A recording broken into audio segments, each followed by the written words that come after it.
Yung naisip ko Hindi na lang success, hindi successful yung bumubulong sa'yo. Hindi siya nag-success. siguro naisip din mo.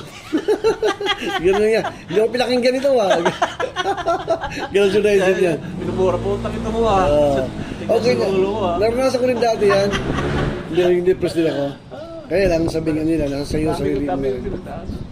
Yung ano nga maliit pa yan, si Dick. Nagkagat ng aso yan. Nagkamuntik din. Kinagawa yan, ilagtag. Nag-recover, nalala sa San Lazaro. Yung bunso naman si Aris, nadinggi. Dala namin sa Ospital Manila, doon sa may kuan. Quirino Avenue. Yung kuan, kapatid ng kumari ko sa Bagbaryo, inupahan ko.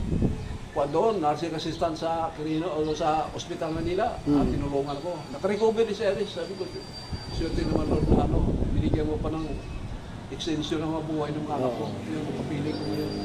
Kaya pagdating sa Dasaro, sabi ng doktor, Mrs. kasi hindi ako sumama kasi araw-araw biyahe ko. Sabi, Mrs. bilhin mo ka agad doon. Mura ka doon, pero may time doon na pabili ka ng gamot. Tapos sabi, Miss, bilhin mo rin. Delikado ang lagay ng bata. Pagkatuta kasi mas maramis daw sabi nila. Walang totoo yan. Mas matapang ang rabi.